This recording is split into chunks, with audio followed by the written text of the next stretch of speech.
Hiver 2011, Saint-Louis de Blanford. Un petit village de 1000 habitants dans le centre du Québec. Ça, c'est une place où t'arrêtes de pisser, puis tu repars.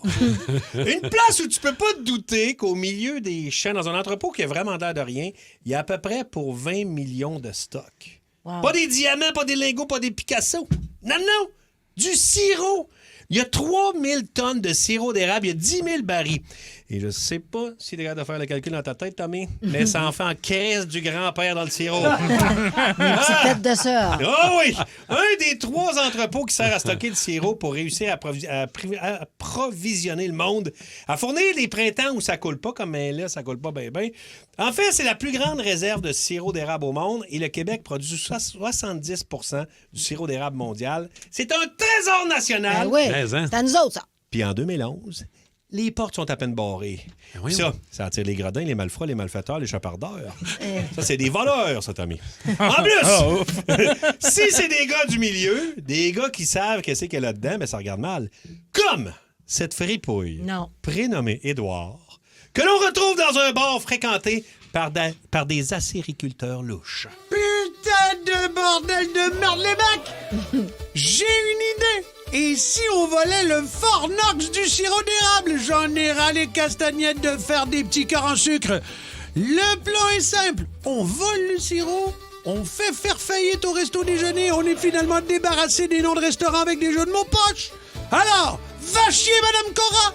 Le plan a peut-être l'air simple, mais voler du sirop, c'est pas comme voler un fromage. Ben non, c'est ça, là. Un baril, ça pèse 600 livres. Hey. Et on disparaît pas avec 3000 tonnes de sirop en criant ciseaux. À moins d'avoir l'air de rien voler, tu comprends?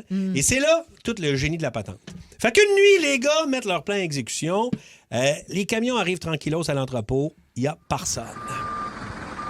Ah, ça Les recule. gars entrent dans l'entrepôt bien relax. Ils ont la clé. Sûrement un complice à l'interne. Ils sont silencieux, organisés, méthodiques et probablement masqués par une ceinture fléchée avec des petits trous pour les yeux. Ils prennent un baril et l'ouvrent et commencent à siphonner le sirop. Encore. Un autre baril. Encore, un autre baril. Le liquide coule lentement jusque dans leur citerne, dans leur camion. Une fois le baril vidé, ils repartent pas avec. À la place, ils le remplissent avec de l'eau. Ils referment ça puis ils remettent le baril à sa place. Ni bon, vu pas ni connu. con. Un baril après l'autre. Pendant des semaines. Pendant des mois. Ah, voyons donc. Du mois d'août 2011 à juillet 2012, quasiment un an, 9500 barils sont vidés, remplis d'eau puis remis à leur place. Terrible. C'est fou! Le stock diminue, mais visuellement, c'est super. Il n'y a pas de signal d'alarme, un braquage parfait, jusqu'au jour où tout chie. Le plus gros vol de l'histoire du Québec à Sachi. Il y a un inspecteur, prénommé Guy, Ah! qui se présente à l'entrepôt pour une vérification de oui. routine. Rien d'habituel. Et là, il monte sur une pile de barils pour en checker quelques-uns. Et par réflexe, il donne un petit coup de pied sur le baril. Mais le son est weird. Mais diantre, ce baril sonne bizarre, ma foi. Oh, que ce soit un coup de pied côté cour ou un coup de pied côté jardin, le son m'apparaît étrange. Laissez-moi l'ouvrir pour vérifier. Ah, un coup de théâtre! Nom d'une pipe de Cyrano, ce n'est pas du sirop, c'est de l'eau! Ah! Être ou ne pas être, un beau tabarnak. Là est la question. En quelques secondes, tout devient clair comme du sirop de qualité.